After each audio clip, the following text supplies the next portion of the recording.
Welcome to CVT by Supergrits. I am आकांक्षा पिल्लई और आज मैं आपके लिए लेकर आई हूँ फ्लेमिंगो की एक और बहुत खूबसूरत पोम जिसका नाम है a thing of beauty. A thing of beauty का मतलब होता है हमें हर चीज में खूबसूरती दिखती है। मतलब जैसे मुझे पढ़ाने में दिखती है, आपको पढ़ने में नहीं दिखती है, और आपको खेलने या एक्टिविटीज करने में दिखती है। तो किस तरीके से एक पोएट को उनकी रिलेटेबल चीजों पे एक अच्छी खूबसूरती भरी चीज दिखती है, उसको अ थिंग ऑफ ब्यूटी बोला गया है। अब अगर मैं इस पोएट की बात करूं, जो कि आपका लाजमी क्वेश्चन है, ये क्वेश्चन पक्का आता है जब भी हम किसी पोम की बात करते हैं, ये मैं हर वीडियो में बोलती हूँ कि अबाउट द पोएट या अबाउट द ऑथर में से क्वेश्चन तो बोर्ड एग्जाम्स में जरूर आते हैं, तो इन पे हमें ध्यान देना पड़ेगा।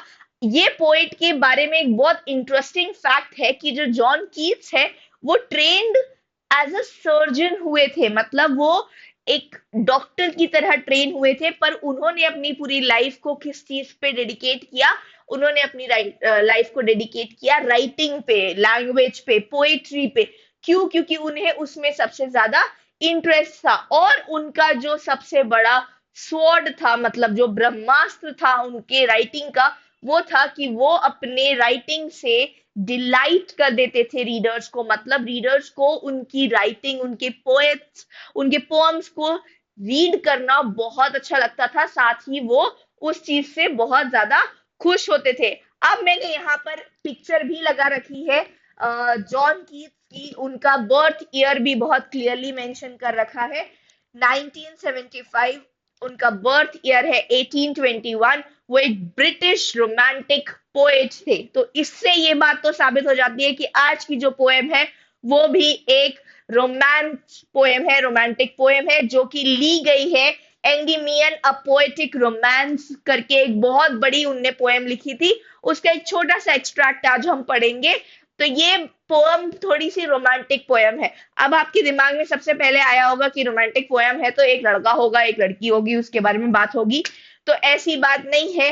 जिस चीज से आप प्यार करते हो उस चीज का भी रोमांस होता है। जैसे ये पोएट को प्यार है नेचर से, अपने सराउंडिंग में जो भी चीजें होती है उससे, पेड़ से, सूरज से, चांद से, बहुत सारे फ्लावर्स से, और ऐसे बहुत सारी डिटेल्स उन्होंने इस पोएम के थ्रू हमको बताई है। तो आ जाइए हम बात करते हैं पोएम के बारे में। A thing of beauty is a joy for ever, it's loveliness increases. Now ये जो लवलीनेस है ये ब्यूटी रिप्रेजेंट कर रहा है। तो अब जब मैं बात करूं अ थिंग ऑफ ब्यूटी, एक पर्टिकुलर फ्रेज है जो आज पूरे पोएम में एक एक चीज जो भी पोएट ने डिटेल में यहाँ पे दी है उसके बारे में बात करेगा। तो a thing of beauty is a joy for ever, वो तो जॉय ही है पोएट के लिए, बहुत खुशी की चीज है, क्योंकि उसकी लवलीनेस बढ़ती है। मतलब उसकी ब्यूटी हर दिन बढ़ती है, कभी भी वो डल नहीं होती।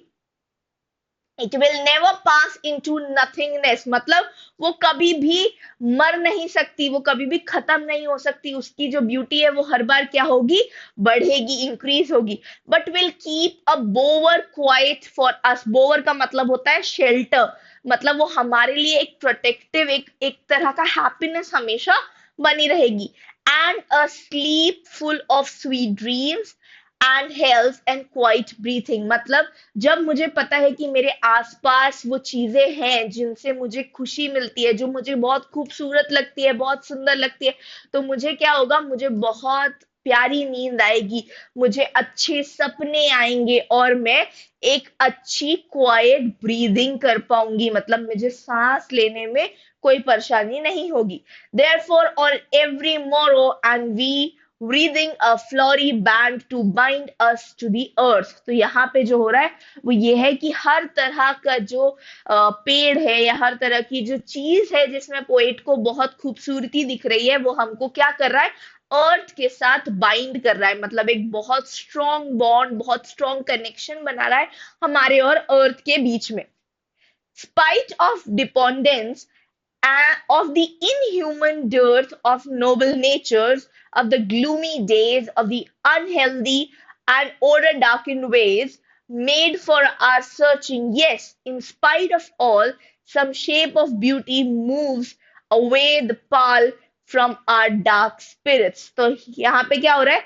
ये जब भी हम ऐसे कोई दिन होते हैं या हमारा ऐसा कोई टाइम होता है कि हम बहुत सैड फील कर रहे हैं, बहुत बुरा हमें लग रहा है, हमें लग रहा है कि हमारी जिंदगी में कुछ भी अच्छा नहीं हो रहा है, तो ये वो जो ब्यूटी ऑफ थिंग्स है, ये हमको रियलाइज कराते हैं कि अर्थ में कितनी सारी चीजें हैं जो बहुत अच्छी है, जो हमारे लिए बहुत बेनिफिशियल है, जो हमें वाकई में बहुत अच्छी खुशियां देती है। तो ये सारी चीजें उसको बताती है। अब जैसे such the sun the moon trees old and young sprouting a shady boon for simple sheep and such are daffodils। तो कोई भी चीज हमें खुशी दे सकती है। अभी तक हमें क्या लग रहा था कि ऑथर को, ये जो पोएट है, उनको सिर्फ नेचर से प्यार है, उन्हें पेड़ पसंद है, उन्हें पानी पसंद है, लेकिन वो क्या बोल रहे हैं कि हर चीज, मतलब आप अर्थ की हर एक चीज को देखो तो आपको उसमें अ ब्यूटी दिखेगी, थिंग ऑफ ब्यूटी दिखेगी, क्योंकि जो छोटे छोटे पेड़ होते हैं जिनसे हमें कुछ नहीं मिलता, वो क्या करते हैं, वो शीप को छाए देते हैं, मतलब जो भेड़े होती है उनको छाया देते हैं, वो वहां बैठ सकती है, उनको खाने के लिए उसमें से वो खा सकती है। तो हर चीज में एक ब्यूटी है। अगर आप देखो, सन में ब्यूटी है, मून में ब्यूटी है, स्टार्स में ब्यूटी है, ये सारी चीजों को पोएट ने जो है बहुत क्लियरली स्पेसिफाई किया है कि a thing of beauty is not only about trees या नेचर, या सिर्फ मैं सीनिक ब्यूटी की बात नहीं कर रहा हूँ, पर मैं हर उस चीज की बात कर रहा हूँ जो मुझे अर्थ से कनेक्ट करती है। और इससे क्या होता है, जब मेरा मूड खराब होता है या जब मेरे साथ कुछ बहुत सारी परेशानियां होती है, मैं पिस्ड ऑफ होता हूँ, तो मैं ये थिंग ऑफ ब्यूटीज को याद कर लेता हूँ और मुझे लगता है कि अर्थ में कितनी सारी चीजें हैं जिससे मेरा मूड रिफ्रेश हो सकता है।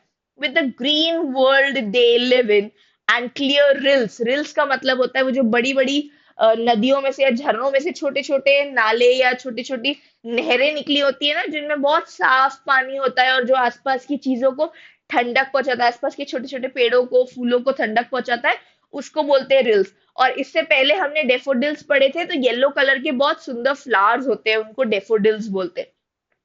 That for themselves a cooling convert make gents the hot season, the mid forest break rich with a sprinkling of fair musk rose blooms। तो मतलब जब पेड़ों के बीच में से छोटे छोटे से रास्ते निकले होते हैं, तो उसके साइड में क्या होता है ना, ऐसे छोटे छोटे फूलों के पेड़ होते हैं और उसमें से बहुत बहुत अच्छी खुशबू आ रही होती है।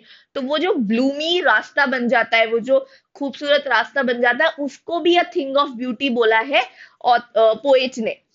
And such too is the grandeur of dooms we have imagined for the mighty dead।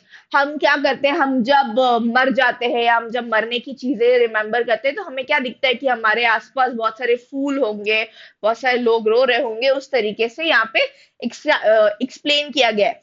All lovely tales that we have heard or read, an endless fountain of immortal drink pouring onto us from the heavens brink। मतलब हमको जिस तरीके से बताया गया है कि किस तरीके से डेथ होती है, किस तरीके से लाइफ होती है, उसके अलावा हम जो चीजें देखते हैं वो क्या देखते हैं कि हमें जो भी हमारे आसपास है उसको देखना है, उसको ऑब्जर्व करना है और उसको अ थिंग ऑफ ब्यूटी मानना है, क्योंकि वो चीज है जो रियल है, जो हमें अर्थ से, जिसमें हम रह रहे हैं, उससे बाइंड करती है, राइट। अब अगर मैं इनके क्वेश्चंस की बात करूं, list the things of beauty mentioned in the poem, तो थिंग्स ऑफ ब्यूटी में सन है, मून है, डेफोडिल्स है, रिल्स की बात करी गई है और बहुत सारी चीजें हैं जो आप मेंशन कर सकते हैं। List the things that cause suffering and pain. तो सफरिंग एंड पेन क्या होता है, जब हम इमोर्टल डेथ और चीजों से, मतलब बहुत ज्यादा जब हम चीजों से थक जाते हैं, परेशान हो जाते हैं, उन चीजों को जो मेंशन किया गया है वो आपको यहाँ पे मेंशन करा है। What does the line therefore are we reading a flory band to bind us to earth suggest to you? तो इस वीडियो में आपको कैसे, क्या वो पर्टिकुलर लाइन समझ में आई, वो आप मुझे कमेंट करिए, और अगर आपको कोई डाउट है तो वो भी आप अपने कमेंट बॉक्स में डाल सकते हैं। What makes human beings love life in spite of troubles and suffering? तो ह्यूमन बींग्स के लिए लव लाइफ और सफरिंग्स क्या है, जिस तरीके से लाइफ में सफरिंग्स होती है, जिस तरीके से लाइफ में टेंशन होते हैं, उसी तरीके से लाइफ में थिंग ऑफ ब्यूटी भी है। वो थिंग ऑफ ब्यूटी कुछ भी हो सकती है, वो पोएट के लिए नेचर है, वो पोएट के लिए आसपास की चीज है, आपके लिए एक पर्सन हो सकता है, जिस पर्सन को आपको देख के स्ट्रेस खत्म होता है, जिस पर्सन को आपको देख के सारी चीजें बोलने का मन करता है, अपना सारा स्ट्रेस, अपना सारा डिप्रेशन निकालने का मन करता है। अगर वो पर्सन आपको बोले कि कल से आपको स्मोकिंग नहीं करनी है, कल से कोई आपको बैड चीजें नहीं करनी है, तो वो आप उस पर्सन के कहने पे छोड़ देंगे तो वो पर्सन आपकी लाइफ में अ थिंग ऑफ ब्यूटी बन जाता है. So it is not about a place और अ थिंग या कोई पर्टिकुलर नेचर या सीनिक ब्यूटी हो. वो कोई भी चीज हो सकती है जो आपको आपके बैड मोमेंट्स से निकाल के आपके हैप्पी मोमेंट्स में लेकर आए. Why is Gandier associated with mighty death? तो जिस तरीके से जब हम डेथ को इतना बड़ा बनाते हैं, जब हम डेथ को इतना बड़ा दिखाते हैं, तो हम उसको रिप्रेजेंट भी उस तरीके से करते हैं कि एक लाइफ है जो एक एंड पे आ जाएगी. तो उस तरीके से एक बहुत बड़ा जेस्चर, बहुत बड़ा नेगेटिव जेस्चर हमारे दिमाग में बना होता है. Do we experience things of beauty only for short moments, or do they make a lasting impression on us? Now this depends. ये पर्टिकुलर चीज आप अपने आप पे लागू करके देख सकते हैं.